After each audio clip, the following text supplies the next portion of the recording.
მოგესალმებით, ეს Restart პოდკასტია, რომელიც ცდილობს დაგაფიქროთ ისეთ აქტუალურ თემებზე, რომელიც ძალიან მნიშვნელოვანია თანამედროვე მშობლებისთვის, ზოგადად თანამედროვე ადამიანისთვის.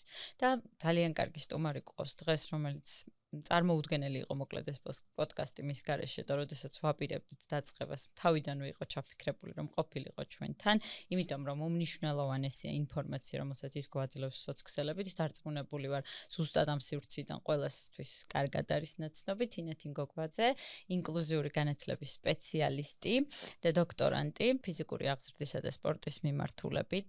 ძალიან დიდი მადლობა, რომ ხართ დღეს ჩვენთან ერთად და ბევრი ისეთი აქტუალური და საინტერესო კითხვა მექნება, რაც დარწმუნებული ვარ, რომ ყველას არ აქვს საშუალება და არ მიუწვდება ხელი, რომ სპეციალისტებისგან მიიღოს. სპეციალისტებისგან, რომლის ნაკლებობაც იდეაში ძალიან გვაქვს ქვეყანაში.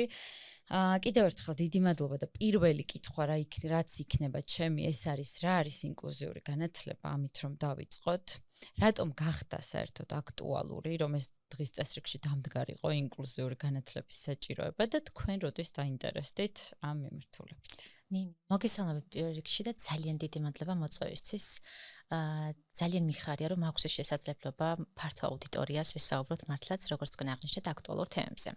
რაც შეეხება ინკლუზიურ განათლებას, ჩემს საყვარელ მიმართულებას, ჯერ დავიწყებთ იმისგან მარტებას, რომ ინკლუზიური განათლება არ არის მხოლოდ შეზღუდული შესაძლებლობის და სპეციალური საჭიროების მქონე ბავშვების განათლება.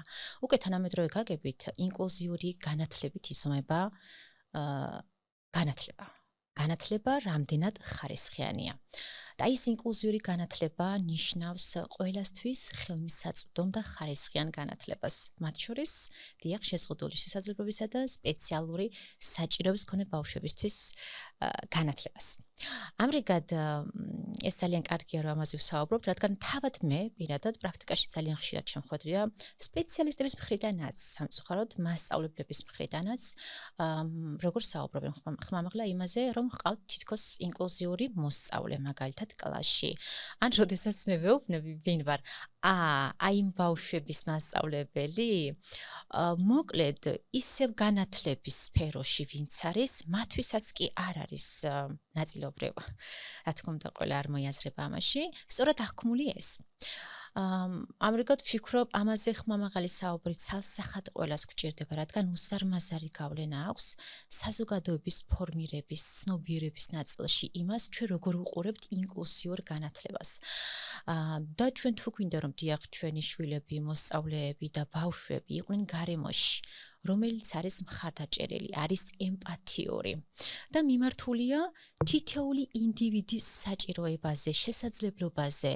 დიახ, ამისთვის გვჭირდება ინკლუზიური განათლება. ჩვენ არ ვსაუბრობთ და არ ვსჯელობთ დიაგნოზებით, ჯერ ჩვენ ხედავთ ბავშვს, რომელიც არის განსხვავებული, უნიკალური და შემდეგ განვიხილავთ დიაგნოზს. კი ბატონო, რა თქმა უნდა, თქვენი ინტერესი როდის წამოვიდეს? დიახ, ნინი, ჩემი ინტერესი, აი ბაკალავრიდან მოყოლებული მე დაწყებითი განათლების მიმართულებით ვარ პედაგოგი, შემდეგ მოხდა ისე, რომ აი იქ სწავლის პერიოდში პრაქტიკულ კურსს გავდიოდი და მქონდა შეხება, მოკლედ აი სპეციალსაჭიროების მქონე ბავშვებთან. ამან ძალიან დიდი ინტერესი გამოიწვია ჩემში, რადგან ჯერ კიდევ მაშინ წლების წინ რაღაცნაირად არ იყო საერთოდ, ხო, ეს სფერო ისეთი აქტუალური, როგორც ახლა. საჭიროებების იდენტიფიცირებას, რა თქმა უნდა, არ ხდებოდა ესე როგორც საჭირო და მე გამომდინარე იქით, რომ ისევ ამ სფეროს წარმოვადგენდი, მქონდა ასეთი რაღაცნაირად აღქმა. თავიდანვე სანამ ჩავაფარებდი კიდეც, რომ მინდოდა ყველა ბავშვს დავხმარებოდი, მინდოდა ყველა ბავშვი განახული ყოფილიყო პედაგოგის მიერ და იცით ეს мотиваცია საიდან გამიჩნდა? და ამას ხშირად აღვნიშნე, რომ თავად მე ვიყავი მოსწავლე, თავად მე ვიყავი ბავშვი და ჩემი პროფესიული ესე ვთქვათ, პროფესიულ გზაზე სულ ამას ვიყრდნობი. რადგან ვფიქრობ ეს ყველაზე ძლიერი რამ არის, რაზე დაყრდნობით შეგვიძლია ვიმსჯელოთ და სწორედ აი იმ განცდებმა, რომ მე რომ სკოლაში ვსწავლობდი, რამდენად დანახული იყო ყველა მოსწავლე, რამდენად ხშირად ადარებდნენ მოსწავლეებს ერთმანეთთან, რამდენად ხდებოდა სწორი მიდგომა. და აი განცდა მიჩნდებოდა, რომ არა, მე უნდა ვიყო ის ადამიანი, რომელიც რაღაცნაირად სწორ მხარდაჭერას გაუწევს თითოეულ ბავშვს მიუხედავად იმისა, მას დიაგნოზი აქვს, არ აქვს. და შემდეგ უკვე როცა დავასრულე ბაკალავრი, გამიჩნდა დიახ უფრო მეტი ინტერესი ისევ და ისევ ამ ლოგიკით რომ გამეგრძელებინა სპეციალურ განათლების მიმართულებით ოღონდ თურქეთში და იქ კიდევ მთლიანად ამოყირავდა ყველაფერი. რადგან იქ უკვე უშუალოდ ჯგუფებთან მქონდა შეხება, აი ამ სპეციალურ საჭიროების მქონე ბავშვებთან და იქ კიდევ უფრო მეტად ღრმად ვირწმუნე რომ აი ზუსტად ის არის რაც მინდოდა, ზუსტად იმას ვაკეთებ, რასაც უნდა ვაკეთებდე და კიდევ უფრო მეტად სხვანაირად შევხედე სამყაროს. და ვფიქრობ რომ რაღაცნაირად უდიდესი პასუხისმგებლობაა, უდიდესი სიყვარული ეს სფერო, რადგან მართლაც თითოეული ინდივიდი აღქმულია ისე, როგორიც არის ის. კი, ძალიან ნამდვილად მნიშვნელოვანია, იმიტომ რომ მე პირადად მინდა დავსვა ეს კითხვა და თან შთაბეჭდილება ესეთი მაქვს რა, ჩემი განცდა, რომ ჩვენ არ გვყავს რეალურად აი ასისტენტები, ვინც მოიაზრებიან, რომ უნდა ყავდეთ სპეციალური საჭიროების მქონე ბავშვებს. მე რაც მინახავს, წამიკითხავს სოცქსელში თუნდაც მოყოლილი ვიცი, ვერ ვხვდები რამდენად უბრალოდ ეს უნდა იყოს ადამიანი, ვინც ამ ბავშვს რაღაცნაირად გააჩერებს, გაკვეთილზე არ ვიცი, თუ დააკავებს, თუ რეალურად ვინც დაეხმარება. მაგალითად, მე მყავს მეგობარი საზღვარგარეთ, რომელიც აქ არიღებს სერვისს, აქვს ბავშვს დიაგნოზი, თუმცა საკმაოდ ახლა ისეთი მძიმე არ არის, რომ პირიქით გადაჭარბებულად ნიჭიერია და ამიტომ იეჭვეს თავიდან და შემდეგ ნუ სპექტრი დადასტურდა და იცით როგორ სერვისს იღებს, ანუ მისი მასწავლებელი, თერაპიული თვითონ ამ ინსტიტუტი რაც უზრუნველყოფს ამ თერაპიებს, მისი ხელმძღვანელი, ბაღის პედაგოგი, სანამ ბაღში იყოს, ცურვის, სტანვარდის, მოკლედ რა წრეებზეც უწევდა ბავშვს შეხება, ეს ყველა ერთად ჩარტვებში მშობელთან ერთად, ონლაინ ჩარტვებით გადიოდნენ ამ ბავშვის პროგრესის შესახებ, რა სიტუაციაში როგორ უნდა ემოქმედა ცურვის მასწავლებელს, როგორ უნდა ემოქმედა ხატვის მასწავლებელს, როგორი გამოწვევები ჰქონდა პირობითად ბაღში, როგორი ჰქონდა სკოლის პირველ წელს ფრესკულში ასე შემდეგ. ეს ხალხი აჯამებდა ამ ყველაფერს ამ ბავშვის გარშემო მსჯელობდა და ისე არიგებდნენ და ასწავლიდნენ უკვე სპეციალისტები, ვისაც ამ ბავშვთან ჰქონდა შეხება იმ ხალხს, მშობელსაც, აღზრდელსაც, როგორ მოქცეულიყვნენ კონკრეტულ სიტუაციებში და რამდენად ეს ამართლებდნენ, რომ ქცევა დარეგულირებულიყო, რომ მაქსიმუმი წაეღო ამ ბავშვი იმ წრიდან, იმ სკოლიდან, საგანმანათლებლო პროცესიდან და მე არ მგონია, რომ სადმე რომელიმე სკოლაში, რომელიმე თუნდაც თერაპიულ ცენტრში ეს ხდებოდეს, იმიტომ რომ თერაპიულ ცენტრებშიც აი ჩემი შემდეგ კითხვა ამას ეხება, რამდენად დაცულია მშობელი, რომ მიყავს თერაპიაზე და დარწმუნებულია, ანუ უნდა იყოს დარწმუნებული. არის ამის საშუალება, რომ მას ჯეროდეს, სადაც მიყავს, რამდენად დაეხმარებიან მის შულს, თუ ეს არის რაღაცა გადაყრილი ფინანსები, დრო, ენერგია უამრავი. ნინი რა კარგი აქცენტია.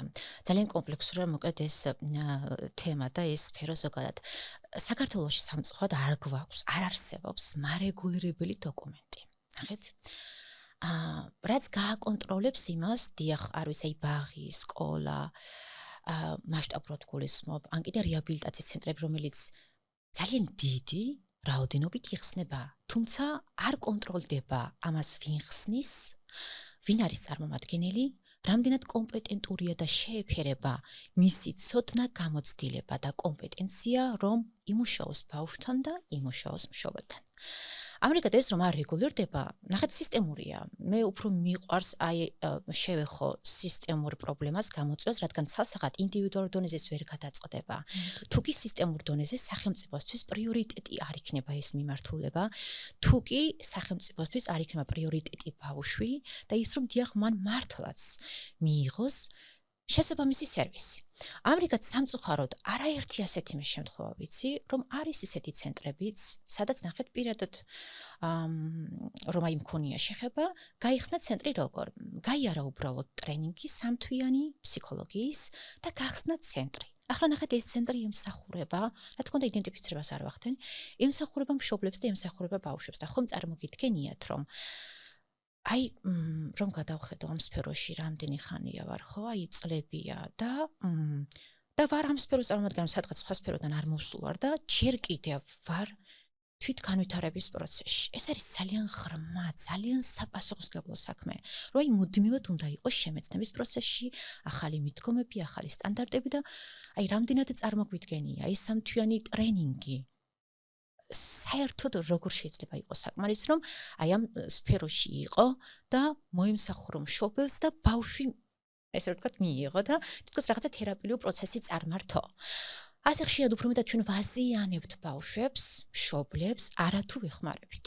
და მე ვფიქრობ რომ აქ ჩვენ სერიოზულად გვმართებს სახელმწიფო დონეზე ოღონდ რომ ჩვენი წილი პასუხისმგებლობა გამოვიჩინოთ და დიახ შევქმნათ ეს მარეგულირებული დოკუმენტი, მონიტორინგის ჯგუფები და აქ რა თქმა უნდა კიდე მეორე მხარე იკვეთება თქვენ ნინი რო გააზიარეთ ხო ის უცხო ქვეყნის გამოცდილება, უნდა არსებობდეს ადამიანური რესურსის შესაბამისად, რომ ყველა რეგიონში, ყველა ქალაქში მოხდეს დიახ შემოწმება, იმის გაკონტროლება, რამდენად შეესაბამება თქვათ ეს ცენტრი თუ ეს სპეციალისტი, აი ამ საქმიანობას. შემდეგ მოხდეს გაძლიერება, გადამზადება. სულაც საწყისად რომ დავიწყოთ წარმოუდგენელია დიახ აი ამ სფეროში იყო სპეციალისტი რომელიც უბრალოდ გადატრენინგდა ერთვიან ორთვიან კურსს გულისხმობდა და შემდეგ გადაიბარა ეს საქმე წარმატებული ქვეყნების გამოცდილებას თუ შევხედავთ ჩვენ და თვალს შევავლებთ წარმოუდგენელია ვისაც ბავშვთან აქვს შეხება ის არ იყოს სფეროს წარმოადგენელი არ ქონდეს დამთავრებული მინიმუმ ხო ის როგორც აი ბაკალავრია ჩვენთან ესე ვიწყებთ შემდეგ მაგისტრატურა დოქტორანტურა გავლილი ისე არავინ შენ აბა გავედე და კონდეს ამბიცია რომ მე ბავშვთან დავიწყებ მუშაობას ან ბაღში ან სკოლაში ან სადღაც ცენტრში და ჩვენთან ეს სამწუხაროდ სრულიად გადაუხედავი და უმართავია. კაი, აღმზრდელებთან მიმართებაშიც, ბაღის აღმზრდელებთან ძალიან ბევრჯერ ჩვენ გქონდა კიდეც საუბარი, რომ ძალიან ბევრჯერ არის რომ მშობელთან იჩივლოს შეიძლება რომ იცი რა გააფრთხილა შენი 2 წლის შვილი, სასრიალოზე უკუღმა ნუადის, მეც მითხრეს ესეთი რამ, მე შეიძლება რაღაცები ბავშვს ვასწავლო, მაგრამ წინა დღეს გავაფრთხილო რომ შემდეგ დღეს შენ ცოტა ხარ წყნარად დაჯექი, იმიტომ რომ ჯგუფში ბევრნი ხართ, ეს არის წარმოუდგენელი, ხო? მეორე საკითხი ის არის რომ ისიც მქონია ჩემი თვალით რაც მინახავს მეგობრებისგან რაც ვიცი რომ არიციან პირობითად ბავშვის რთული ქცევა არ მაქვს საუბარი სპეციალურ საჭიროებებზე და განსაკუთრებით აი ქცევის დარღვევებზე და რაიმე განსაკუთრებულ მდგომარეობაზე მაქვს საუბარი ელემენტარულ ტანტრუმზე ელემენტარულ ხო რაც არის აი ბავშვის განვითარების აი ნაწილი ძალიან ისეთი ჩვეულებრივი და რატომღაც მე ვთქვათ მშობელს უფრო მეტი გამოცდილება არ უნდა მქონდეს მე რა რომ ვთქვათ გავიარე ეს ეტაპები არ უნდა მქონდეს მშობელს მეტი გამოცდილება, იმიტომ რომ მე შეიძლება სამ ბავშვთან მქონია შეხება, მისთვის იყოს დღეში 35 და მშობელს მეტი ვფიქრობ რომ ამ დაწესებულებაში მეტი მოეთხოვება პედაგოგს აღმზრდელს რომ ქცევის რეგულირება ბავშვის შეძლოს ძალიან ელემენტარულ დონეზე. და აი რამდენად რეალურად გვაქვს ჩვენ თუნდაც აი ინსტიტუცია რომელიც გადაამზადებს ამ ხალხს საერთოდ თუ გაგვაჩნია ვერ დაარეგულირებს გასაგებია, მაგრამ ვინც ასწავლის, ან სადაც შეიძლება მიიღო ეს განათლება, არსებობს ამ ქვეყანაში ეს. კი, რაღაც მცირე რაოდენობით არსებობს ნამდვილად. ოღონდ ნახეთ, უნდა ჩვენ სწორად შეგვეძლოს მოძიება, სად მივიდეთ. ესეც ხო ძალიან მნიშვნელოვანია, რადგან ხშირად მიდის სპეციალისტი რომ გადამზადდეს ისეთ ადგილას, სადაც რეალურად ვერ მიიღებს იმას, რაც მას სჭირდება. გვაქვს ეს რაღაც აი ოფიციალური რაღაც ტრენინგ კურსები, რასაც გადიან აღმზრდელები, გადაემზადებიან, მაგრამ როგორც აღნიშნე, ეს არ არის ისეთი მასშტაბით, რაც გვჭირდება. მოკლედ ძალიან დიდი მოთხოვნა არის ბაზარზე, ასე რომ ვთქვათ, მაგრამ ჩვენ ვერ ვუმკლავდებით ისევ და ისევ, იმიტომ რომ გვაქვს ადამიანური დეფიციტი. აი ამ სფეროში. და ის ბაღის ნაწილი რო ახსენეთ, რა ძალიან ხშირია, რომ დიახ, რეკავენ მშობელთან პირობითად და უჩივიან ხო, რა ვიცი 2-3 წლის ბავშვს რომ დაარტყა უკბენა და დაარიგე, როგორც თქვენ ახსენეთ, რომ ასე აღარ მოიქცეს. ეს ხომ წარმოგიდგენიათ რამდენად ესე რა ვთქვათ, უბრალოდ არაპროფესიული მიდგომა არის. კიდევ ჩვენ სალკროც ან ინკლუზიური განათლებაზე ვსაუბრობთ, მნიშვნელოვანია რომ დიახ სკოლამდელი დაწესებულება ბაღის შემდეგ სკოლაც უნდა იყოს ინკლუზიური, ეს ნიშნავს იმას, რომ მე თითოეული ბავშვი უნდა აღვიქვა ისე, მისი საჭიროებიდან გამომდინარე, შესაძლებლობიდან გამომდინარე, რა მოცემულებაც მაქვს და მე აი ამიტომ უნდა ვიყო ძალიან ესე რა ვთქვათ კომპეტენტური, რომ სწორად ვუპასუხო. რადგან ყველა ბავშვი განსხვავებული გამოცდილებით მიდის ბაღში, განსხვავებული შესაძლებლობით. ჩვენ არ ვიცით თითოეული ბავშვი როგორი ოჯახიდან მოდის. ჩვენ ხო ვიცით როგორი უზარმაზარი მნიშვნელობა აქვს ადრეულ განათლებას, ადრეულ წლებს. არის სივრცეები, სადაც ბავშვები სამწუხაროდ ვერ ავლენენ მათ სრულ პოტენციალს, იმიტომ რომ ძალიან ბევრი ხელისშემშლელი ფაქტორია იერგული, ძალიან ბევრი ხელოვნური ბარიერი, რაც უბრალოდ აბრკოლებს ბავშვის განვითარებას. ან თუნდაც აინახეთ ბავშვის ფსიქოემოციური მდგომარეობა. ხო, ჩვენ არ ვიცით ვთქვათ ეს ბავშვი დიახ რამდენად არის უსაფრთხოდ ამათ იმ სივრცეში და შემდეგ შეიძლება დიახ მისი ქცევა გამოვლინდეს აი ამ ფაქტორებიდან გამომდინარე, ან კიდევ სულაც ის, რომ ასაკობრივია და ჩვენ თუ არ ვიცით ზუსტად, აი ამ ასაკში ბავშვი რას უნდა ავლენდეს, რას არ უნდა ავლენდეს და რა არის ცოტათი გადახრა და ჩვენ კითხვის ნიშნები როდის უნდა დავსვათ როგორც სპეციალისტებმა. და მე როგორც სპეციალისტ მეს კითხვის ნიშნები უნდა დავსვათ თუ პირობითად 2 წლის ბავშვი დიახ, სათამაშოს განაწილების დროს, ან მეგობარი იქვე ბაღში არ თმევს სათამაშოს და ეს არ ტყამს, ან კმენს. მხოლოდ იმიტომ რომ სათამაშო დაიცვას. რატომ კმენს და არ ტყამს? იმიტომ რომ მას ჯერ არ აქვს ეს ნახეთ მომწიფებული ემოციების რეგულაცია. და მიმართავს იმ გზას, რაც მარტივია დარტყმა, ხო? რაც ინსტინქტურ დონეზე აქვს ყველა ადამიანს. და სწორედ ეს იგი ჩვენ გვაქვს სიგნალი, რომ დიახ, მე უნდა ვიმუშაო ბავშვთან ემოციების სახელდებაზე. შემდეგ ემოცია უნდა მივობა შინაარსთან და შემდეგ ვასწავლო რა გააკეთოს? კი არ ჩაარტყას უთხრას რომ ეს ჩემია, დამელოდე, გაცვლის სტრატეგია, ამ პირიქით თქვათ დახმარების თხოვნა და ეს არ ხდება რაღაც 1 დღეში, 2 დღეში, ეს ინტენსიურად, ხო, აი 5 წლამდე, 6 წლამდე ეს პროცესი უნდა დასრულდეს, მე ინტენსურად უნდა ვიმუშაო და მე თუ ვარ დიახ კომპეტენტური აღზრდელი, მე ამას ვხედავ, სწორად ვრეაგირებ, იქვე ვრეაგირებ და დავიხრები ბავშვების სიმაღლეზე და ვეუბნები რომ სათამაშო ვერ გაინაწილეთ, კარგი, მოდი ხომ არ დავილოდოთ ჩვენს რეგს, ანახეთ ჯერ შენს მეგობარს ქონდა. მოკეთა ის სწორი რეაგირება მნიშვნელოვანია, არა თუ ის რომ ნუ ურტყამ, შენ ცუდი ბავშვი იქნები, ეს ცუდი საქციელია, ეს უკვე იალიყია და უკვე არის პიროვნებაზე შეხება. შემდეგ კიდე მეორე უკიდურესი მხარე რომ ვურეკავ მშობელს, ან რომ მოდის მშობელი, თვითისქნებით ვესაუბრები მშობელს, არის ასეთი შემთხვევები და ვეუბნები რომ იცი შენი შვილი დღეს ცუდად მოიქცა. და დაარიგე ასე აღარ მოიქცეს, დაარტყა და უკბინა. მე უკვე უზარმაზარი, კედელი და ბარიერი აღმართე ჩემსა და მშობელს შორის. ცალკე სპეციალური სტრატეგიები და ტექნიკები არსებობს, მე როგორ ვეთანამშრომლო მშობელს, აი თუნდაც როდესაც ხედავ რომ განვითარება. ნინი, აი ძალიან მნიშვნელოვანია მე ბაღში ამოვიცნო ბავშვის განვითარება როგორ მიმდინარეობს. თუ კი მე შევნიშნე რომ დიახ მაგალითად 3 წლის ბავშვი უკვე საერთოდ ვერ საუბრობს, ცალკეული სიტყვებიც არ აქვს. აი მისი მოტორული სფერო პირობითად არ არის განვითარებული ისე როგორც ამ ასაკში შესაბამება და ასე შემდეგ, ეს მე უნდა შევნიშნო და სუბუქად, სწორად ჯერ დაკვირვებას ვაწარმოებ ბავშვთან, შემდეგ მშობელთან მივდივარ, არა ისე რომ შენ შვილს პრობლემა აქვს, აი რაღაც არ მომწონს, წაიყვანე სპეციალისტთან. აქ უკვე ავტომატურად მშობელს ერთვება რა? თავდაცვითი რეაქცია, ანუ არყოფა და განერიდება უფრო ბაღს. მაგრამ მე თუ პირობითად დაკვირვებას ვაწარმოებ, ჩანაწერებს ვაკეთებ, ვაგროვებ მონაცემებს აი ამ კონკრეტულ ბავშვზე, ვაკვირდები აქტივობის დროს, ჯგუფური აქტივობა იქნება ეს თუ ინდივიდუალური თუ კვების დრო იქნება თუ ეზოში გასვლის დრო, ვინიშნავ და შემდეგ აი მე ის მომზადებული. უკვე იმ მონაცემებზე დაყრდნობით რომ შევაგროვე, შემდეგ მშობელს ცალკე ვეუბნები რომ განვიხილოთ აი ამ ბავშვის ესე ვთქვათ შესაძლებლობები, შეფასება გავაკეთეთ და სუბუქად. მე ასე ვხედავ და თქვენთან სახლში როგორ არის, ანუ მშობელიც უნდა ჩავრთო ამ პროცესში და მისგანაც მივიღო ინფორმაცია, რადგან ბავშვი სახლში სხვა ქცეებს ავლენს, ბაღში სხვას. ამრიგად თანამშრომლობა ეს გარდაულად მნიშვნელოვანია, რომ მე დიახ სწორად ვირეაგირო და სწორად დავეხმარო აი ამ ჩემს ბავშვს. კი არიან, თან აი აქ აღმზრდელის მზაობაზეც არის, რამდენად შეუძლია მას მიიღოს ეს თუნდაც სიახლე. ტრენინგები ხომ ახსენეთ, მინახავს მე აღმზრდელები, რომელიც ძალიან კარგად იყენებს რა ინფორმაციაც აქვს მიღებული და მართლა მთელი გულით აი ამ ბავშვის განვითარების ეტაპებს აკვირდება, რაღაც სოციალურ ქცევებს აკვირდება, სულ გიზიარებს, როდესაც მშობელს მზაობა აქვს. და მინახავს, რომელიც ფიქრობს, რომ იცი რა ჩვენ არავინ გველოლიავებოდა ამდენს და მოდი ახლა საერთოდ ვინ მოიგონა და რა საჭირო. თუ მზაობა არ აქვს, სპეციალისტი ძალიან რთულდება და აქვე მინდა ვისაუბროთ აი ამ საკითხზეც, ემოციური რეგულაცია ახსენეთ და ბაღში აი ამ უნარების განვითარება. ძალიან ბევრ მშობელს აქვს მოლოდინი, რომ ბაღში რომ დაყავს ბავშვი, უნდა ისწავლოს ლექსები. ეს ძალიან კარგია, შემდეგ კონდეს ზეიმი, ბავშვი გამოვიდეს, გაიხსნას.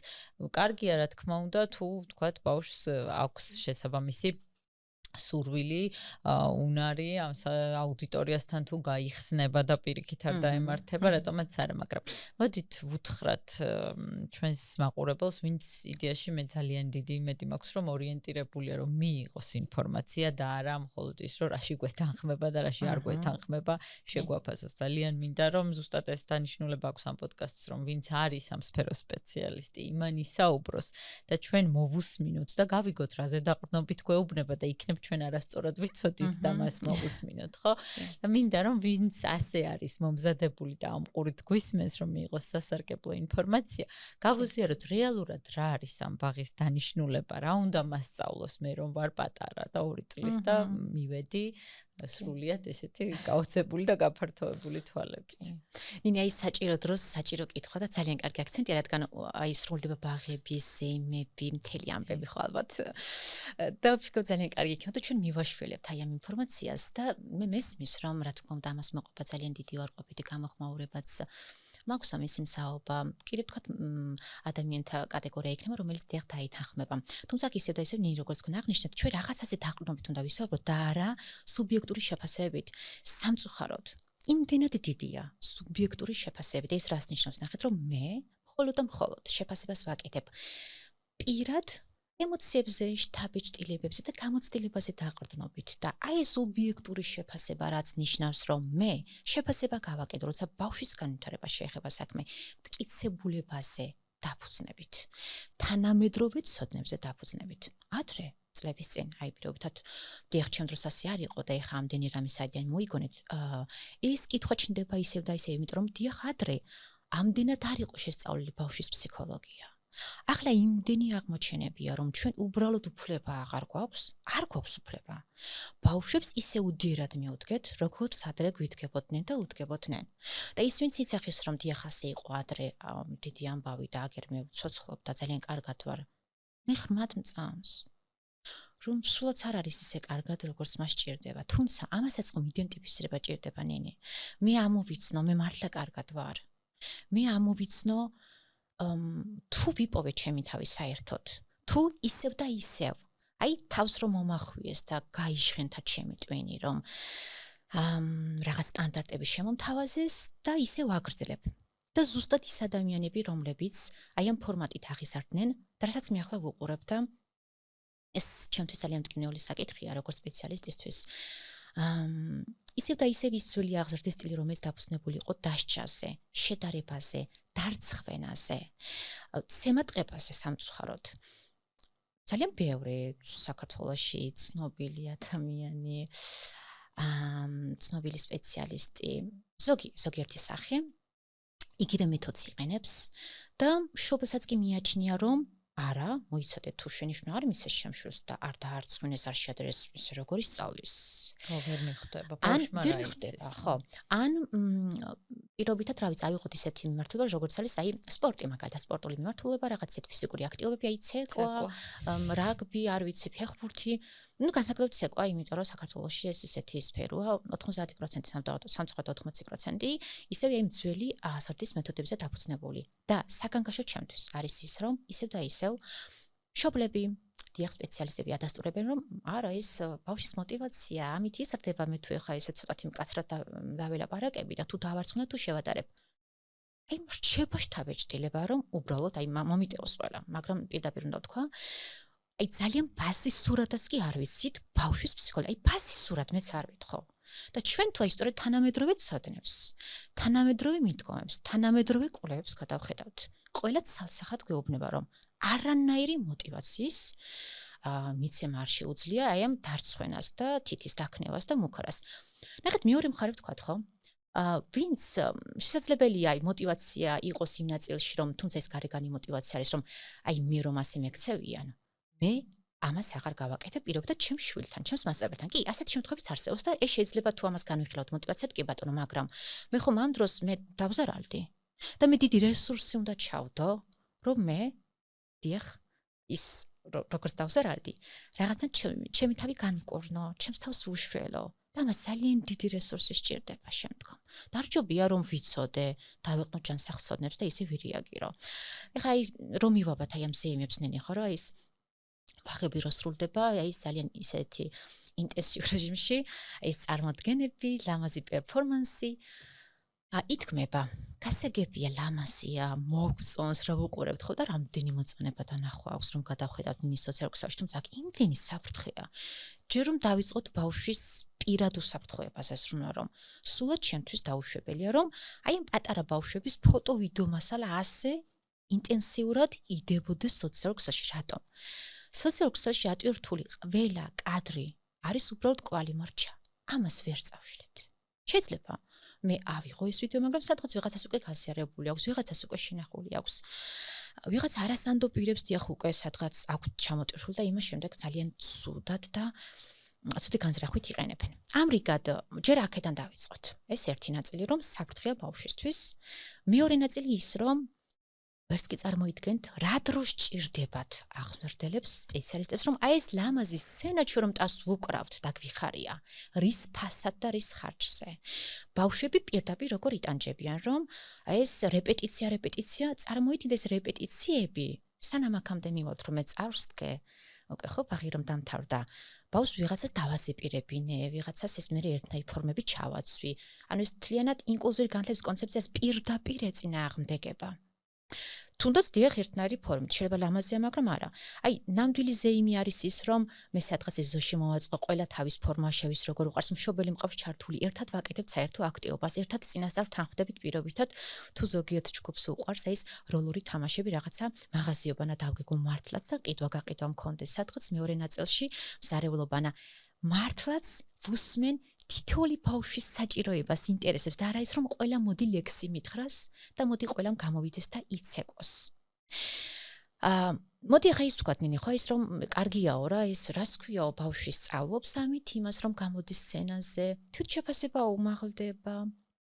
აი ამ დროში ცურაგანც დამრჩება რომ ამართლებენ აი ამ მასწავლებელს რომ იცი რა კი ჩემი მასწავლებელი ეგრე გვირტყამდა და ეს ხომ არ ურტყავს სულ მგონია რომ რადგან თვითონ განიცადეს ეს თუნდაც ის დამცირება ამას გაუცნობიერებლად მშობელს ცუდი კი არ უნდა თავის შვილისთვის მაგრამ თუ თვითონ ეს გამოცდილება ჰქონდა მიაჩნია რომ არა უშავს კეთილი ინებოს და ამანაც მაგრად დადგეს და გამოიწრთოს და გაკეთდეს ისე რომ მე თუ ლანძღავდნენ ახლა და მე თუ მაგინებდა ჩემი ცეკვის მასწავლებელი ახლა დიდი ამბავი რა უჭირს ამას და რა ვერ ცეკვა უცეკვა და ნუ აგერ ვარ იმიტომაც გამოვედი ესეთი და თვითკმაყოფილებამდე მივდივარ და შენ რო გამოხვედი ის შვილიც უნდა გამოსცადოს და იმ გზით გამოიწრთოს და გამოვიდეს იმ ფანტასტიკურია ძალიან კარგ აქცენტებს ვამ და ის ზუსტად რომ ეგ მხოლოდ იმისი დასტურია რომ აი მშობელმა ვერ გამიჩნია მისი თავი ბავშვისგან აი შერწყმულია და მე თუ საუბრობ იმაზე რომ ბავშვი ინდივიდია და ცალკე ადამიანია მაშინ ეს ხო ეწინააღმდეგება იმას რომ მე რაც გამოვცადე და ჩემს ხო ეს სხეულში დარჩა თუ გონებაში მოდი იგივე გაიაროს ანუ ეს ისევ და ისევ მიგვითითებს იმაზე რომ ძალიან ეგოცენტრული აზროვნების ნაწილია ეს, ანუ მე ძალიან ეგოისტი ვარ, რომ მოდი იგივე გაიაროს და იგივე გამოსცადოს პირობითად ბავშვმაც, როგორც მე. თუმცა აქვე ვთქვათ, რომ დიახ, ამას გაუცნობიერებლად აკეთებს ნინიე მშობელი და თუ ეს ძალიან ჯანსაღი ცოდნები არ აქვს და არ მოიწია, ასე ეგონება ბოლომდე და ძალიან მტკიცედ დაიცავს ზეიმსაც, იმ ცემატყეპასაც, შენიშვნასაც აუცილებლად, მაგრამ აი ჩვენ ეს უნდა დავანახოთ რომ мотиваციის გაზრდა, თვითშეფასების ამაღლება ასე არ ხდება. კიდევ აქ მეორე ნაწილია რომ ყველა ბავშვი ხომ ერთნაირად არ განიცდის. ვიღაცისთვის შეიძლება ერთი სიტყვაც ისეთი ტრამული აღმოჩნდეს მთელი ცხოვრება და იცით ასეთი უამრავი кейსი მაქვს ნინო ის შემოდის პირად შეტყობინებაში ისეთ ჩემს სოციალურ ქსელში რა ვიდეოებს დები გაქვეყნებენ რომ აი ჯერ კიდევ როცა უკვე ადამიანი ზრდასრულია როგორ ახსოვს ის ერთი სიტყვაც, ის ერთი შემორტყმაც, ის ერთი დამცირება მასწავლებლის მხრიდან ახსოვს. ანუ რა გამოვიდა რომ რამდენად კარგად ინახავს ჩვენი მეხსიერება, ჩვენი სხეული, ყველა იმ ძაფრი ემოციას, რაც განვიცადეთ, ხო? ამერიკად აი ხა ის საკრო მივაბათ აი ამ ზეიმების ნაწილში და ისეთი გზავნილი რო გაუშვათ, რომ არ არის ცუდი, კი ბატონო, ყველაფერი კარგია, ოღონდ დოზირებულად. ოღონდ სწორად შერჩევით თუ არის დაგეგმილი და თუ ბავშვი არ ვტანჯავ, არ ვაზუთხინებ რაღაცას და შემდეგ მიაქეთ ტას არ უკრავ. მოგეთ აქეთ რომ სცენა კეთდება და იქეთ მე ტას მიკრავენ და მე სცენაზე გამოვედი 3 წლის ბავშვი და შენ უნდა მოგაწონო თავი. ფიქრობ ესე ძალიან ბაზისურია, რომ რამდენად არაჯანსაღია, ხო? და ბაღის დანიშნულებაც თვითონ ხო, აი დანიშნულებაც ნახე ეგ რომ მივაბათ. ნახეთ, ბაღის დანიშნულება არის ის, რომ მოგეთ ბაღი ბავშვის ის არის უკვე ის პირველი დიდი სოციალური გარემო. ძალიან მნიშვნელოვანია ვიცით სოციალური უნარები, ხო? ეს ურთიერთობები ბავშვის განვითარებისთვის და ადრეულ განათლებას უზარმაზარი როლი აქვს, რომ შემდგომ დიახ ეს ბავშვი მომზადებული წავიდეს სკოლაში. თუმცა უკვე თანამედროვე მიდგომებით ძალიან დიდი ფოკუსი კეთდება სოციალურ-ემოციური სფეროს განვითარებაზე, მოტორული სფეროს განვითარებას. ეს არის წამყვანი, რომ ბავშვმა იმოძრაოს, ითამაშოს ლაღად. როდესაც ბაღში რაღაც პროცესი არის უკვე ჩარჩოებში მომწყვდეული, იქ განვითარება აღარ არის. ჩვენ გუგონია რომ თუ პირობითად ბავშვი თამაშობს, თუ ბავშვი თავად ირჩევს რა ითამაშოს, თითქოს აქ რაღაც მოიცადე განგაში სიგნალი ერთვება, აბა დაჯექი, აბა მომისმინე, რაღაცა გვინდა ის ძველი დისციპლინის რაღაც ნარატივების შემოტანა, რაც ადრე იყო და ახლა ვერ წარმოგვიდგენია ამის გარეშე როგორ შეიძლება განვითარება. აი დისციპლინას მინდა მივაბა, იმიტომ რომ ძალიან ხშირად მესმის მე პირადად, რომ ასე არებენ ადამიანები, რომ არა დისციპლინა ისე ვერ ჩამოყალიბდება, ხო? თუ ისე მკაცრად არ დადექი. თუმცა არა, იმედი უნდა გაუცრო, ვინც ასე ფიქრობს, დისციპლინა ნამდვილად არ ნიშნავს თანამედროვე გაგებით იმას, რომ მე ბავშვი დავამცირო და ისე ვასწავლო რაღაც. დისციპლინა იცით რა არის ჩემთვის? ნახეთ, ის რომ მაგალითად მე ყოველ დღე ძილის წინ წავიკითხო 5 გვერდი და ეს მქონდეს მე აი რუტინაში და ეს ვაკეთო. არ შემეზაროს, არ გადავდო. დისციპლინა არის ჩემთვის ის, რომ პირობითად ყოველ დღე 10 წუთი ვიარო ფეხით. არა ჩუმად ვიჯდე. ხო, ნახეთ, ანუ ყველაფერი არის დისციპლინა, თუ მე ამას ვაკეთებ სისტემატიურად და აი ცოტათი რომ შემომძლებს სიზარმაცე, ამან არ დამძლიოს და არა მოიცადე, მე ამას უნდა გავყდეს ძალიან სასარგებლო კარგად და შემდეგ გადადის სად უნარში. ანუ ვიმუშავე და გამოვიმუშავე უნარის დონეზე, რომ შემდეგ მე სიამოვნებას მანიჭებს, პირიქით რომ არა თუ აღარ წავიკითხე, არა რაღაც არ შემიძლია, მინდა რომ წავიკითხო, და სიამოვნებას ვიღებ ამით. არა თუ ის რომ მოდი მეორე ვერსია წარმოვიდგინოთ, ხო, აი ვიღაცამ დამიქნია თითი და დამაშინა, აი თუ არ წაიკითხავ ამას, ან არ ვიცი სათამაშოებს არ მიალაგებ, შოკოლადს არ მოგცემ, ან ბუა მოვა და წაგიყვან სილისწინაც ხშირად ეს. ხო, აი რაღაცით დამუქრება და პირობების წამოყენება ნამდვილად არ ქმნის და აყალბებს დისციპლინას და იცით რატო? კიდევ დისციპლინა იცით რა არის? მე როცა მარტო ვარ და გარე ჩარევები არ ხდება, მე ისე ვაგრძელებ ამ საქმიანობას ნინი. თუ ველოდები მას რომ ვიღაცამ დამიკაკონოს, რომ აბა მიდი გააგრძელე. და აქ მე ისე მთავარი კითხვა მიჩნდება. მე თუ დისციპლინა დამას აღვიქვა, რომ სულ ვიღაცამ ჰეი შემომიძახოს, შენ როგორ საუბრობ რაღაცა თავდაჯერებულებაზე, თვითგანვითარებაზე, თვითშემეცნებაზე, ესენი ერთმანეთს ცალსახად ეწინააღმდეგება. რა თქმა უნდა, ნამდვილად და ძალიან ის არის, შორს არის რეალურად ბედნიერი ადამიანის გაზრდა. კი, მაგრამ ეს რაღაცა იმდენად გამჯდარია სამწუხაროდ, რომ ჩვენ უსარმაზარი რესურსი, ძალიან დიდი მუშაობა გვჭირდება, რომ აი ეს არასწორი აღქმები ნელა-ნელა დავიყვანოთ იქამდე, რომ გავჩერდეთ უნდა რა. მე თქვენ გვერდზეც მინახავს კომენტარებში, რომ აი ახლა ეს როცა გიჩვენებიათ თქვათ, რომ როგორ უნდა უთხრა თუ ბავშვი გირტყავს და რომ სიტყვებით ეუბნებით და რადგან 2 წლისა ან 3 წლისა იქ დაუწერიათ, რომ აი რომელ 2 და 3 წლის ბავშვს ესმის ახლა ეს სიტყვები. და ის რომ თუნდაც გაბრაზება, მეორე უკიდურესობაც ხო გვაქვს, რომ მე არ უნდა გავუბრაზდე ბავშვს. გავუბრაზდე ეს იმას არ ნიშნავს, რომ უნდა იყირო, მაგრამ ის შენი ტონით თუნდაც შედარებით პირიქით დაბალი ტონით ძალიან კარგად ხვდება, როდის ხარ გაბრაზებული და კი, უნდა გამოხატო თუ შენ რაღაც უკმაყოფილო ხარ, ასე ვთქვათ, მოხდარ და ქცევით ძალიან კარგად ესმით ის ინტონაცია. არ არის აუცილებელი მაინც და მაინც. რომელ 2 წლის ბავშვს ესმის, ხშირად უკითხულობ, ხოლმე ძალიან თქვენს ვიდეოებზე, რომ ვის ესმის ახლა ეს ტერმინები. და გონიათ, რომ ბავშვი არაფერი არ ესმის. 8 თვის ბავშვსაც კი ესმის, ხო, აქაც ნახეთ ისევ ეწინააღმდეგება თანამედროვე მიდგომას იმას, რომ პატარა ბავშვი არ არის ადამიანი და პატარა ბავშვს არაფერი ესმის და მოდი რომ გაიზრდება, მე რაღაცას გავაკეთებ. ძალიან დაგვიანებულია და ვერაფერს ვეღარ გავაკეთებ, დამჭირდება 10 მაგად მეტი რესურსი ჩადება, რომ რაღაცა გამომიდეს, მაგრამ მაინც არ გამომია ბოლომდე იცით რატომ? ხშირად ვახსენებ ამ საკითხს, რომ სწორედ იმ ადრეულ წლებში ყალიბდება და ჩემს მეხსიერებაში, ჩემს ცნობიერებაში იდება, ნახეთ, პატერნები და შაბლონები იქმნება და მე სწორედ ამის მიხედვით განვეწყობი ადამიანების მიმართ, გარემო სამყაროს მიმართ, მე ის ღირებულებები, რაც მე გამაჩნია, სწორედ იქიდან გამომდინარე, როგორც მეკცეოდნენ ადრეულ ასაკში, 8 თვის ბავშვსაც ფანტასტიკურად ესმის, ემოციურ დონეზე ოღონდ ვეფხისტყაოსანი არ უნდა წავუკითხოთ, მაგრამ აი ის რომ დიახ ტონის ცვლილება. ადრეულ ასაკში წამყვანი არის ის, მე თავად უფროსი, როგორ ვეკომუნიკაციებ ბავშვს, ხანუ ჩემი ხმის ტონი როგორ იცვლება. ხმადაბლა ცოტათი უფრო მეტად შეიძლება იყოს შემდეგ შეცვლილი გაბრაზების ტონი და წანუ ეს მისაღებია პირიქით. მე თუ თავად მშობელმა არ ვაჩვენე რომ მეც გამაჩნია ემოციები, როგორც მშობელს. ემოციების რეგულაციაზე შეუძლებელია ვისაუბროთ. ემოციების რეგულაცია ნიშნავს იმას, რომ ჯერ ადრეულ ასაკში მე ვარ გამტარი. მე ვარ რეგულატორი ჩემი ბავშვის ემოციების. ეს რას ნიშნავს? მე როგორც ზრდასრული ოჯახის წევრი უფროსი, რას განვიცდი, როგორ განვიცდი, როგორ გამოვხატავ.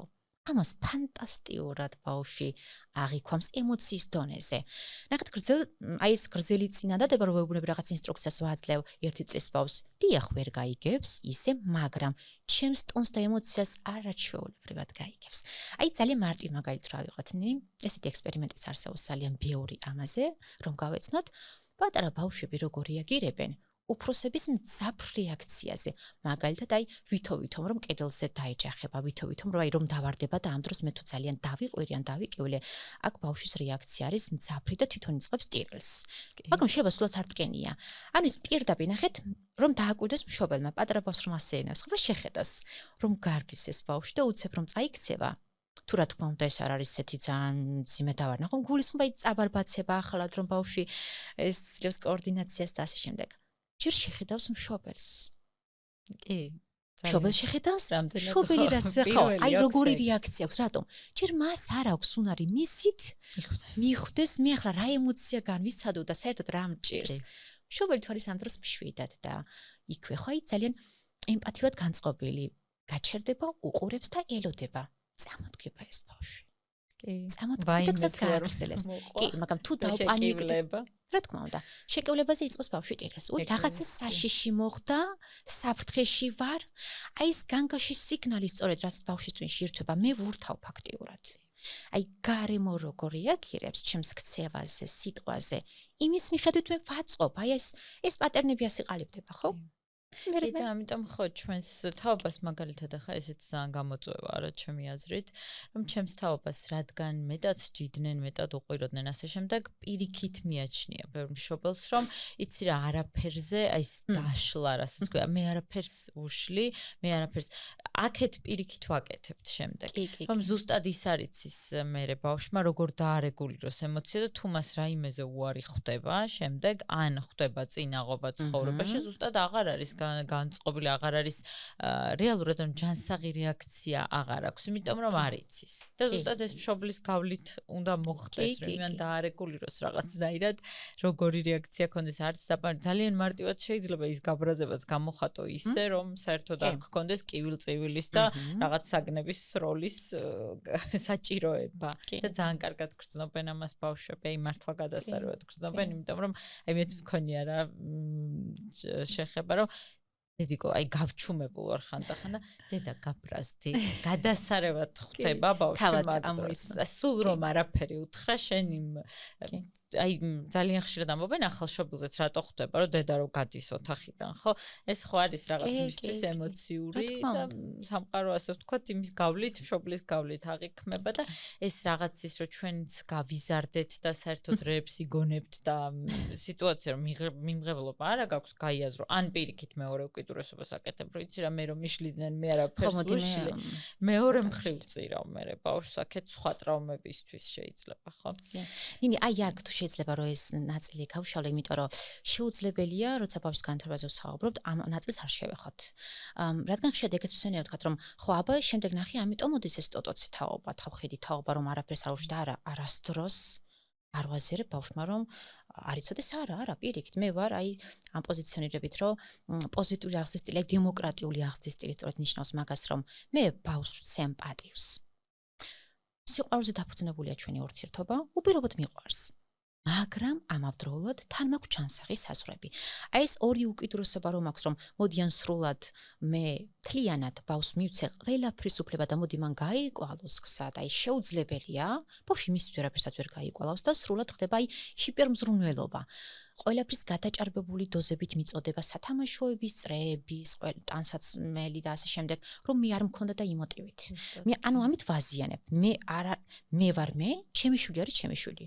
ანუ მე თუ რაღაც ვერ გავაკეთე და მე თუ რაღაც ვერ მივიღე, ეს ნიშნავს, რომ კომპენსირება ამით რაღაცა ჩემი შვილით გავაკეთე, ეს უზარმაზარი შეცდომაა და ისე რაღაცა ისე ჩვენი ეგოა ეს. ისე ჩვენზეა, ნახეთ. და თუ კიდე გადავხედავთ კარგად, იმდენად სულ ჩვენზეა ყველაფერი. სულაც არავინ არ ფიქრობს ამ ბავშვზე. ანუ მე როგორ მომეწონება, მე როგორ მოვიცლი, მე როგორ მოვახერხებ, მე რა მინდა და არა ის ბავშვს რა უნდა. ამრიგად ვუთხრათ მშობლებს და ყველას ვინც გვისმენს, რომ არც აქეთ უნდა ჩავარდეთ ამ უკიდურესობაში, არც მეორე უკიდურესობაში და სწორედ ეს არის, ხო, არ არის მარტივი. თუ მე სწორი ცოდნები არ მაქვს, აი ამიტომ არის მნიშვნელოვანი სწორი ცოდნებით აღვიჭურვო, რომ შესაბამისად ვირეაგირო, უნდა მქონდეს წესები, უნდა მქონდეს საზღვარი. და არა ის, რომ ერთი, აბაშე როგორც კიდე ისე მოიქეც და არანაირი არა და არანაირი აკრძალვა და აქეთ მეორე მხარე პირიქით სრული უგუნებელყოფა და ბავშვის რაღაცნაირად აი ეგოიზმის უფრო მიაჩნიათ ხოლმე დედა რო ჭამს მაგალითად და არ წამოხტება პირველივე რეაქციაზე, ვიდრე ის მე მაგალითად ძალიან აი გუშინ ვსაუბრობდით ზუსტად აქაც ოფისში რომ ის არ არის რა ეგოიზმი თუ მე ვეტყვი და ამ ძალიან გვიან გამოვიმუშავე როგორც დავაკვირდი მაგრამ ძალიან კმაყოფილი ვარ რომ გამოვიმუშავე ის ამბავი რომ ვეუბნები მე ეხლა შევჭამ დავასრულებ და მე ნახე მე რაღაცას ვაკეთებ. ხანდახან მეუბნები იმას რომ იცი მე დაღლილი ვარ და ძალიან კარგად ესმით. და არა ის რომ მე ჩავერთო იმ თამაშში ჯანდაბას, იმიტომ რომ ამას უარს ვერ ვეტყვი და ვიყო აგრესიული და მე ის სათამაშო მივუგდო საბოლოოდ იმდენად გავღიზიანდა. იმიტომ რომ რაღაცნაირად მივხვდი რომ ჩემი შვილებისთვისვე სასარგებლოა სხვა ადამიანის პოზიციაც და ემოციაც რაღაცნაირად იყოს გაგებული და ამ დროს კი არ ხარ მშობელი ეგოისტი. მაშინ ხარ სავარაუდოდ ჩემი აზრით, არ ვიცი ხარ რამდენად სწორად მესმის, რომ როდესაც ზუსტად ეგოისტი ხარ, მაშინ როცა აი ამ წრეებზე დაკყავს შენივე რაღაცების კომპენსაციას ახდენ და არა მაშინ როცა უბრალოდ იძახი, ვიცი რა მე მშია და არ მივარდები მის პირველივე დაძახებას, რომ დედა თავისით რაღაცა წყალი ვერ დაისხა ბავშვმა. კინინი. ამაშიც აცდენა გვაქვს მე მგონი ეს. კინინი და ფანტასტიკურად თქვენი პრაქტიკა რო გააზრეთ ძალიან კარგია. ნინი როგორც მშობელმა არაჩვეულებრივია და სწორედ აი მანდარი ჯანსაღისღვრა და ხშირად მშობლებიც ამას ჩივიან, რომ ხნუ მშობელს მიხედავს, ვინ უჭერს მხარს, ჩვენს ხო გჭირდება ჭამა, დასვენება, აბაზანას შესვლა. აქვს მშობელს უფლება ეს ყველაფერი გააკეთოს. იმაზე აღარ ვსაუბრობ ნინი რა თქმა უნდა, მშობელი არ არის მხარდაჭერილი ამ ქვეყანაში, არ არის დანახული. მან და აღარ შევდვერე, ხო, მართლაც ასეა. თუმცა, ისევ და ისევ ალბათ ჩვენ უნდა შევძოთ, რომ ჩვენი რესურსი ჩვენ ჯანსაღად გამოვიყენოთ, ხო და აი სწორედ ეგ ნაწილი, რომ ბავშვის ზრუნვა არ ნიშნავს იმას, რომ მე 24 საათი აი ესე კუჩი დავსდევდი ამ ბავშვს, წყალი უნდა, მოდი მე მივაწოდე, აბა იქ სათამაშო გადავარ და მე მივუტანე. ეს არ არის ზრუნვა. ეს არის ჰიპერმზრუნველობით დამოკიდებულება, რაც აზიანებს როგორც ბავშვს, ასევე მშობელს. მშობელს აქვს უფლება. დიახ, ფინჯანი ყავა მიიდგას, თუ მას ეს ყავა იმ დროს ჭირდება, აიდიღოს და ბავშვი რომ ეკაჩება, რომ დედიკო, გთხოვ, მეთამაში არ მამიკო, არ ვიცი, ვისაც ეუბნება. მე ახლა ყავის დალევა მჭირდება, როგორც კი მივირთმევ. შემდეგ შეგვიძლია ვითამაშოთ. არასაც გეკმავს. და ეს არ ნიშნავს ბავშვის იგნორს, არა, ბავშვებმა აღარ იციან. მარტო თამაში, ბავშვებმა აღარ იციან თავი როგორ გაირთონ. ამრიგად მშობელმა თამამად მოშივდა დაბრძანდეს. აი, ნინი როგორც თქვენ ახსენეთ, ხაი, თუ ამას ჩვენ ყოველდღურად ესე გავაკეთებთ, ბავშვი სწავლობს რომ ხო, მშობელიც იღლება. მშობელსაც შია. მშობელსაც ჭირდება ეს ყავა და დასვენება და თუ თავად მე არ ვეცი პატივი, როგორც ზრდასრულმა, ჩემს პირად საზღვრებს, ჩემს ემოციებს და ჩემს სხეულს, მაშინ როგორ ვასწავლი ბავშვს? ნახეთ, აქაც რამდენად ვეწინააღმდეგები არა? აი ეს პურადროს მიღება, გარო აღარ მოხდეს. მაგრამ უმოდური კი არ გამოგვადგა, აი, არამედ მე არ ვეცი ჩემს თავს პატივი. მე რომ ჩაი მინდოდა ან ყავა. იქ ისევ, აი, ამიტომ ასე დავინახოთ, ხო? ძალიან მშობლებმა ყავა ერთვან საჭმელი და ბავშვმა ითამაშოს. ოღონდ ითამაშოს გაჯეტი ამ დროს საჭირო არ არის. აი, კიდე ეს მეორე ვერსია არის, რომ თქვა თუ მშობელს უნდა რომ მოსულიერდეს მართლაც ხო რამხელა შრომას გადის მშობელი. აი, სრულად მესმის რამხელა შრომას გადის, რომელიც არის დაუფასებელი, დაუნახავი და ასე შემდეგ. მაგრამ არ არის საჭირო, როცა მშობელი მიირთმევს საჭმელს ან ყავას, იქ ბავშვმა უღონდ გაჩერდეს სანამ მოვალ მოდი შენ ამას უყურე. მაშინ გამოდის ისევ არ ვასწავლე ამბავს რომ მე დრო მჭირდება, შენ მარტო შეგიძლია ითამაშო და მოდი შენ ითამაშე. ანუ მე ვთიშავ ამ დროს ამბავს, აი ვირტუალურ სამყაროში გადამყავს, მაშინ მე ვერ ვასწავლი ისევ იმას რომ მე ჩემი სივრცე მაქვს და რაღაც თავისი სულ. და კიდევ რომ მინდა კიდევ ერთხელ შევეხოთ სპეციალური საჭიროების მქონე ბავშვებს, ინკლუზიას ასე შემდეგ. ძალიან ხშირად მისმის რომ გახშირდა დიაგნოზი და მეორე საკითხი რაც იწვევს და ეჭვებას და მიფიქრია მეც ამ თემაზე სხვათა შორის აი ამდენი ცენტრი იხსნება ამის ფონზე რომ ძალიან ესე ხელაღებით ისმევა ეს დიაგნოზი და გამოცდილებაც მქონია ისევ და ისევ საახლობლოდან რომ სპეციალისტს რომელიც არც იცნობს ბავშვს. როდესაც ბავშვი არ თანამშრომლობს, უცხო ადამიანია მისთვის და კომუნიკაცია არ იწყება სწორად სპეციალისტის მხრიდან და საერთოდ როდესაც ბავშვი არ თანამშრომლობს, გადაწყვეტს ის რომ სოციალური პრობლემა აქვს. რამდენად, აი რა უნდა გაითვალისწინოს მშობელმა, როცა მიდის შემოწმებაზე ნეიროფსიქოლოგიურზე, არ ვიცი, თქვა თუნდაც ადოსზე და საერთოდ ეს დიაგნოზები რეალურად უნდა გადამოწმდეს, ჯერ თერაპია უნდა ჩაირთოს თუ როგორ ხდება სწორია, გამართულია, რასაც ვაკეთებთ დღეს თუ როგორ კი. გააჩნია ნინი მოკლედ ბავშვის ასაკს ზოგადად მშობელი რას ამჩნევს, აი რაღაც ის წითელი დროშები გვაქვს ჩვენ რა თუ პირობითად აუტიზმზე ვთქვათ საუბრობთ, რა ასაკში რას უნდა მივაქციოთ ყურადღება, თუ ესენი ვლინდება ვთქვათ მივდივართ იახ შეფასებაზე აუცილებლად და როდესაც ვთქვათ რომელიმე რაღაც დიაგნოსტირება ხდება მოკლედ, საჭიროა მე ვიცოდი როგორც მშობელმა რა გზა უნდა გავიარო, რომელია ბევრად ჯანსაღი, რადგან დიახ მშობელს უწევს რავი ცენტრიდან, ცენტრში სპეციალისტთან სიარული და მოკლედ ძალიან რთული გზების გავლა. თუმცა ნახეთ, მანამ სანამ დიაგნოზის დასმა მოხდება, ის ესეთი მარტივი არ არის და რაღაც ზოგჯერ ხდება თითქოს მარტივად დიაგნოზის დასმაც, ეს საჭიროებს გრძელვადიანად დაკვირვებას. თუ პირობითად. თუმცა აქ ის უნდა გაუმიჯნო, აი ეს გარკვეული რაღაც განვითარების შეფერხება. საიდან არის, თქვა დაბადებიდანვე თქვა მე ვამჩნევ რაღაც ნიშნებს და ასე დაიბადა ბავშვი, თუ თქვა შემდეგ მოხდა განვითარების შეფერხება. და ეს როგორ მოხდა რაღაც იმ ხელოვნური ბარიერებით პირობითად ძალიან ბევრი кейსი მქონია პირადად მეც როგორც სპეციალისტს, როდესაც შემისწავლია ბავშვის ისტორია. რა ვიცი, 3 თვიდან 4 თვიდან ბავშვი როგორ არის უკვე ეკრანთან. ხო, აი ხო წარმოგიდგენიათ, ანუ 1 წლის ასაკამდე როგორ არის შემოტანილი ეკრანი და ამ დროს პირდაპირ კი არ უყურებდა ჩართული იყო სულ ეს ხმები და ასე შემდეგ. პირობითად 1 წლიდან როგორ არის აქტიურად დაწყვეტილი გაჯეტები და ჭამა ერთმანეთთან. მოკლედ, ესენი უკვე ფაქტიურად აი პირდაპირ ორტყამს ბავშვის განვითარებას და აყოვნებს.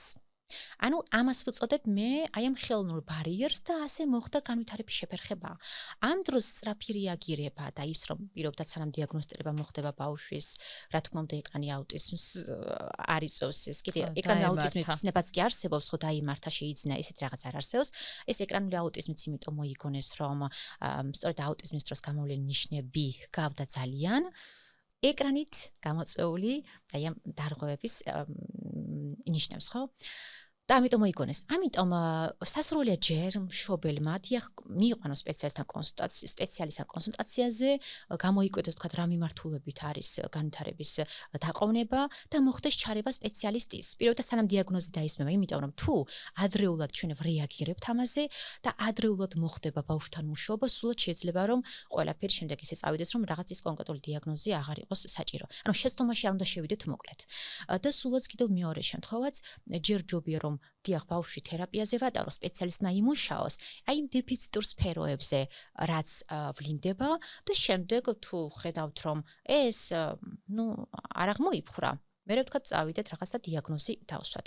მოგეთ აუცილებლად სპეციალისტის თვალით ამის თანახმა მნიშვნელოვანია და შემდეგ დიაგნოსტირება. დიაგნოსტირება ისევ და ისევ იმიტომ რომ ჩაერთოს რეაბილიტაციურ მომსახურებაში, მიიღოს თერაპიები, რაც ფინანსდება და არის უფასოდ და ასე შემდეგ. როგორც წესი პირიქით ეგრევე სვამენ. ხო, აი პირდაპირ ეს დიაგნოზის დასმა იქ არის სწორედ რისკი მან და იმისი, რომ ბავშვი მომზადებული იყოს, როგორც თქვენ ახსენეთ ნინი, როცა ბავშვი შეგვყავს უცხო გარემოში, ის მის უნარებს ვერ ავლენს ისე, როგორც პირობითად სახლში. აი დედა ამბობს, იცი სახლში ამას აკეთებ და შენ რა გჭირს ახლა არ აკეთებს, იმიტომ რომ ბუნებრივია. როცა უცხოგანობა ჩვენ შევდივართ, ცოტათი ვშფოთავთ, ხო? და ვერ ვიხსნებთ ისე, როგორც საჭიროა. ამრიგად დროის მიცემა სწორედ ეგ არის, რომ დააკვირდეს სპეციალისტი კარგად, აი იმ სივრცეში ბავშვს კონდეს საშუალება, რომ იმოძრაოს იქ სათამაშო შეეხოს. არა ის რომ მოდი ხე შინაგ დაჯექი და კითხებს დაგისვან და მიპასუხე. ან რაღაც მოდი ხე ის დავალება გამიკეთე. არა, ასე ბავშვი ვერ ფიზიკურად ვერ გამოავლენს მის შესაძლებლობებს და ვერ საჭიროებას დავინახავს სწორად.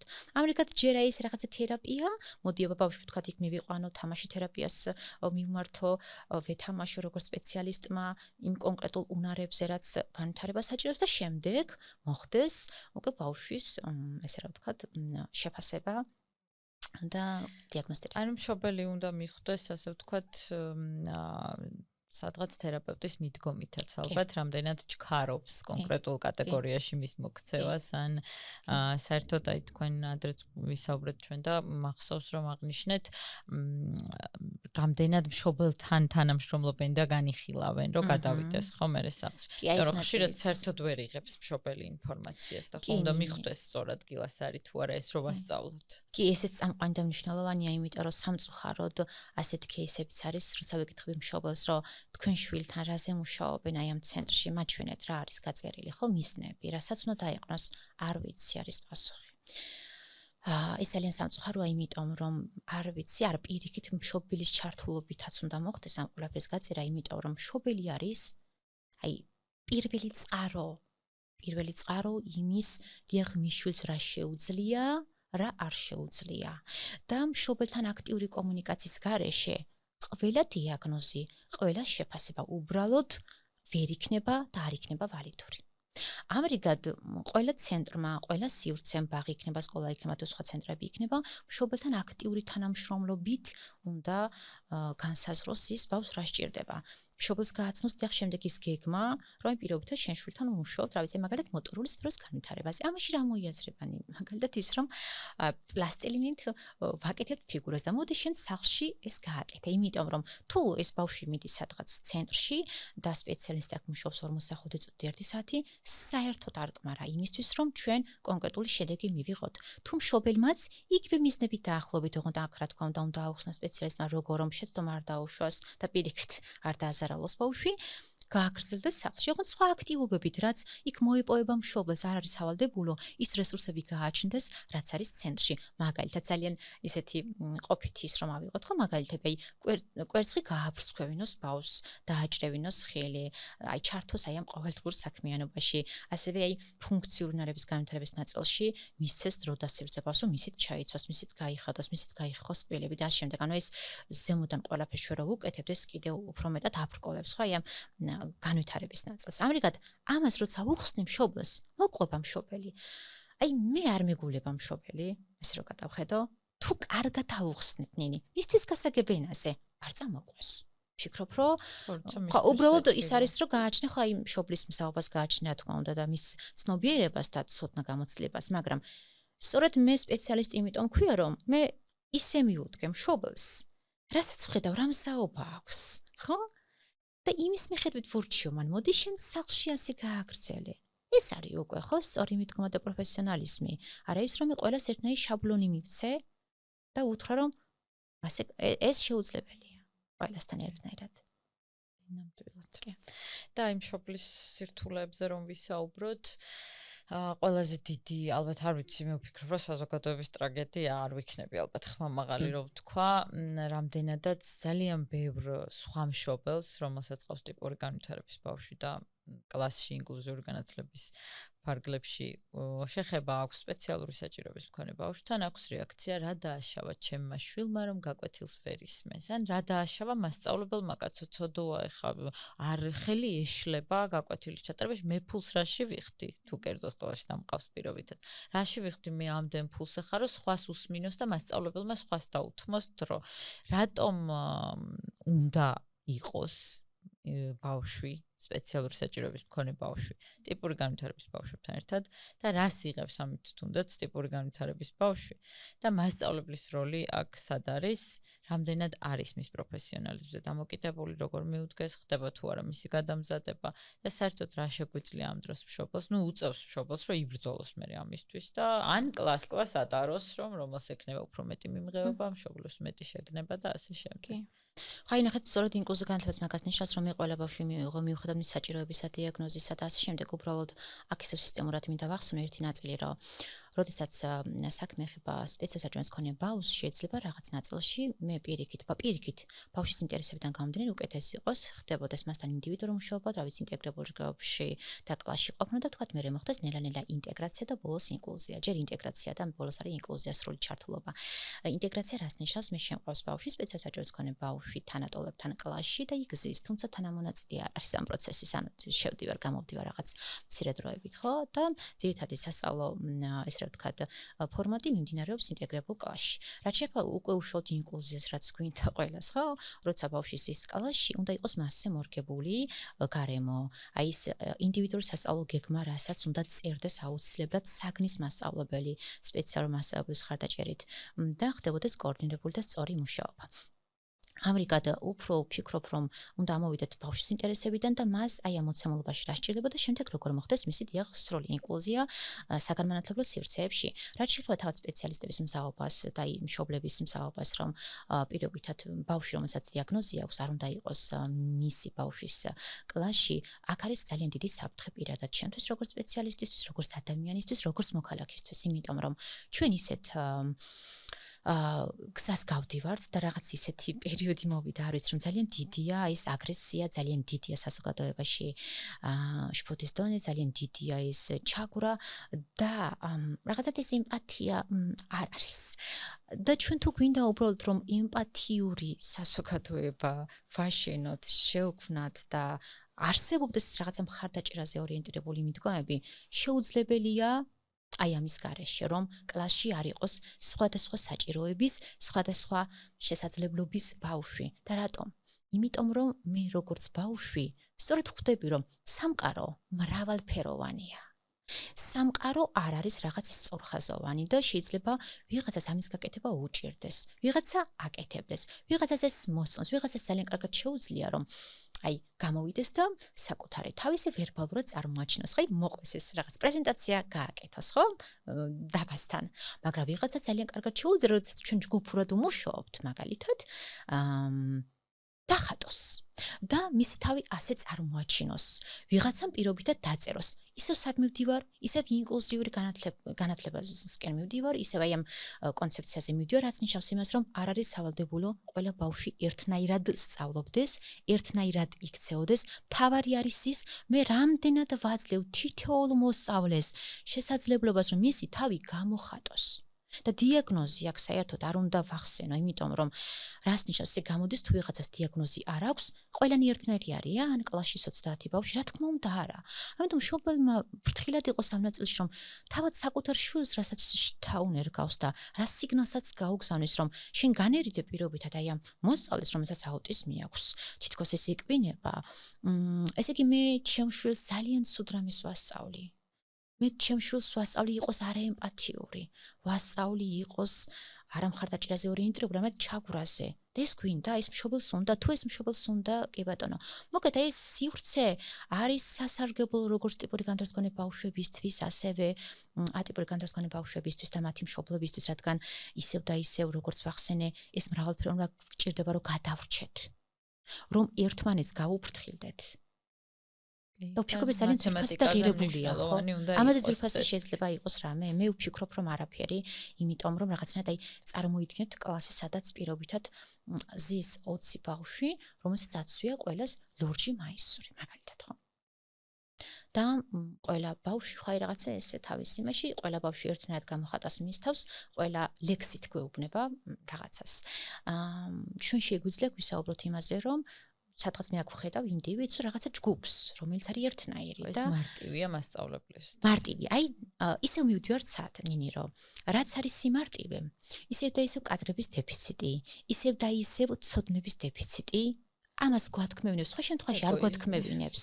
ხო, თორე აი როცა სპეციალისტი ძლიერია, კომპეტენტურია, შესაბამისი მხარდაჭერა აქვს, რა თქმა უნდა, იმას ეგეც მნიშვნელოვანია, რომ უკვე სისტემურად მოხდეს ამაზე ზრუნვა, რომ ამდენი ბავშვი არ იყოს კლასში, რომ შესაბამისი რაოდენობით ასისტენტები იყვნენ, სპეციალური მასწავლებლები სკოლებში და ასე შემდეგ. აი ამრიგად ამას უნდა ძალიან ისეთი მუშაობა, რა აი ყველა მხარე უნდა ჩაერთოს, თუ ყველა მხარე არ ჩაერთო ისე და ისე სადღაც მაგრამ ისევ ალბათ ჩვენი რესურსის ფარგლებში ჩვენ ვერ დაველოდებით. მოგეთ ჩვენ ბავშვები ვერ დაგველოდებიან, აი ეს არის კიდევ ერთი პრობლემა, ჩვენ როდის გავბრწყინდებით ქვეყნის დონეზე.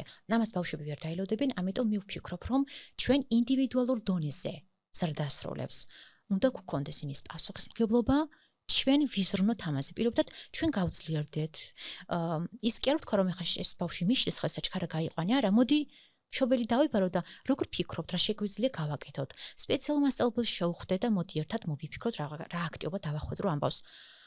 ხო, ანუ ეს გამოდის მე როგორც რაღაცნაირად აი მორალურ ნაწილში, როგორც მასწავლებელი, ამაზე ვზრუნავ და ჩემთვის ყველა მოსწავლეა და არა ის რომ აბა რომელი ათოსანი და რომელი ხო, აი როგორც ადრე იყო ძალიან ისე წავიდეს პროცესი, მე არ შემეშალოს. ძალიან მარტივად მსუბუქად თავარი მე ვილაპარაკო და კიდევ თანამედროვე მიდგომა აი განათლებაზე როცა ვსაუბრობთ, ეგ ძალიან მოძველებული მეთოდია, როდესაც მასწავლებელი წამყვანია. მასწავლებელი წამყვანი აღარ უნდა იყოს.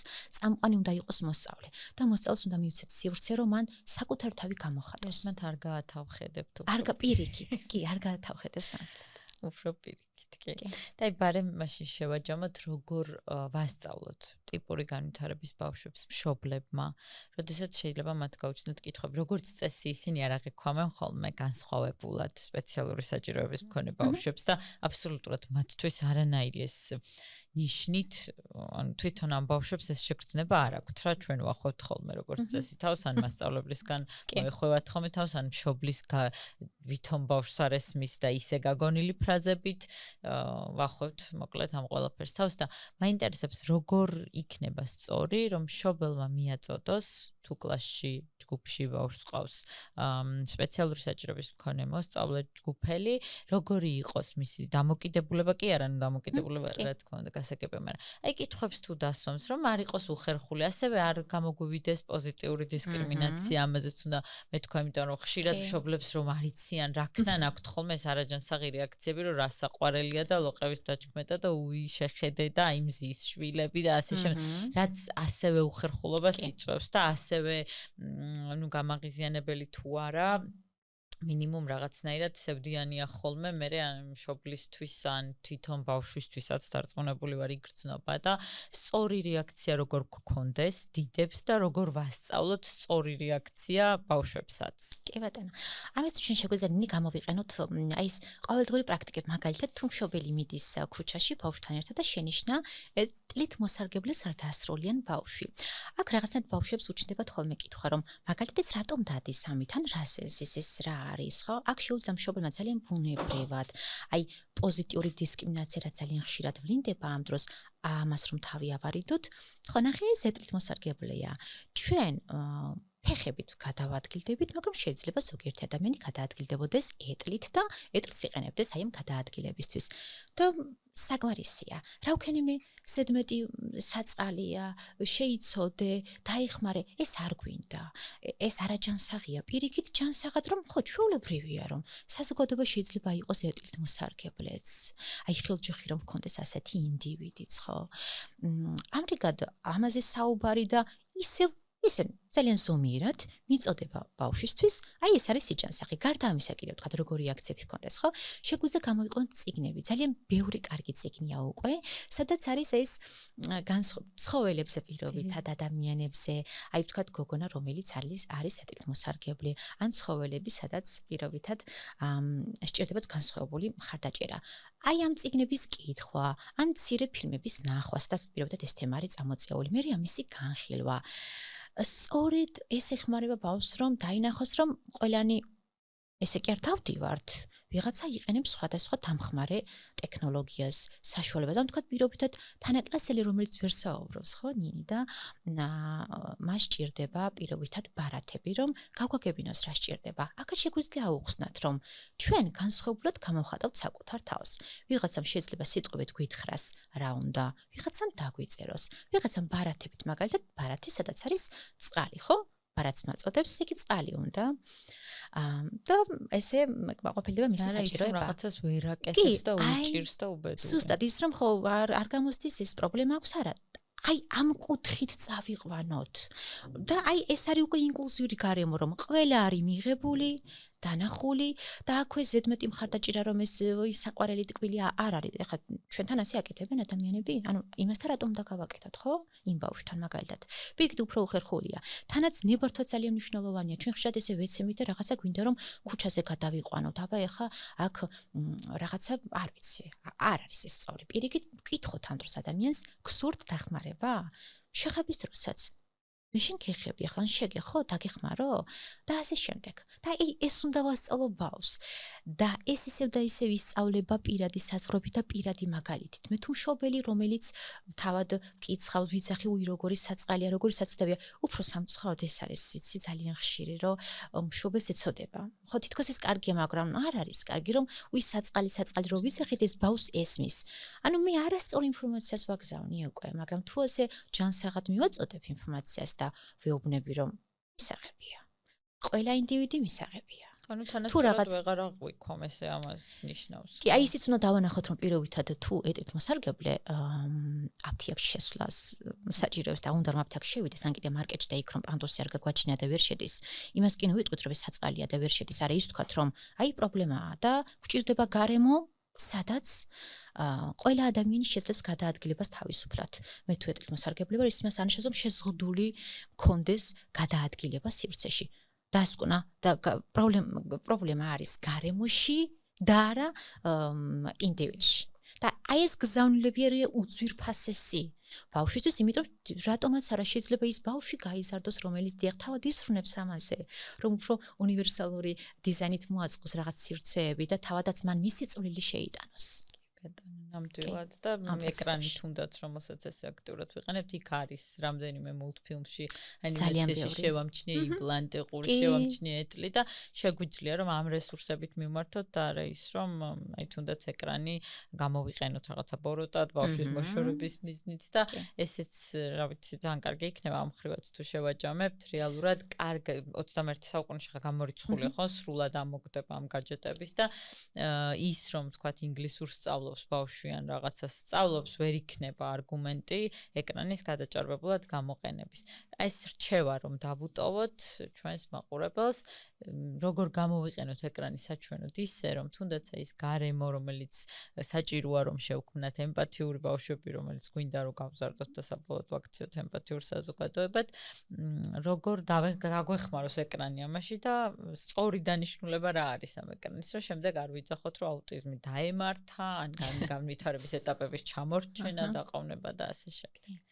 ხო, აი ამ საუკუნეში შეუძლებელია რაღაცნაირად ეს უკუაგდოთ, ხო, არა, ამას არ ვამბობ არასდროს რომ ხო ეს გაჭიტები ამოიღოთ, არა ვქონდეს, ოღონდ გააჩნია როდის 3 წლიდან უფრო და აქაც შერჩეული უნდა. შეიძლება 3 წლამდეც რა ბავშვს თუ დაინტერესა ნინი ის რა ეხა ის ეტეთ მოსარგებლე ბავშვი დაინახა, კარგი ეს რას ნიშნავს, მოდი ხარ ვნახოთ ეხლა იქ აბა კიდევ ვიდეოები ამაზე. ანუ მე მშობელი ვაჩნევ, ხო, აი აქ სოციალურ ქსელში, აი ინტერნეტი, ხო, ეს ეკრანი, სადაც მე რაღაც შემიძლია მოვძებნო ჯანსაღი ინფორმაციები, ეს ვაჩვენო ბავშვს, რომ აქ იძებნება, აქ არის, ხელმისაწვდომია, სხვა ინფორმაცია და ამისი გამოყენება ვასწავლო, მოდი. ეს შემიძლია, ხო, მოდი აბა პირობითად შევიდეთ, დავწეროთ ერთი სიტყვა და ეხლა მაგალითად ეტლი მაინტერესებს და ამოაგდებს სხვადასხვა ვერსიას. როგორ გამოიყენება ეს ამოაგდებს ამაზე სხვადასხვა ვერსიას. ამრიგად მე შემიძლია აი ეს გაჯეტები სასარგებლოდ გამოვიყენო, ოღონდ როგორც აღნიშნეს სწორ ასაკში და სწორი ფორმით, ჩემი ჩართულობით, იმიტომ რომ ადრეულ ასაკში განსაკუთრებით ბავშვი თვითონ ვერ წარმართავს ვერანაირად მისით რაღაცები გააკეთოს. აქ პირიქით შეიძლება სხვა არასწორი კონტენტი ნახოს და უყუროს. ამრიგად მშობლის ჩართულობა, ერთად მოძებნა, მერე იმის ანალიზი, მაყურება, ისევ კითხვა-პასუხი, შენ რას ფიქრობ?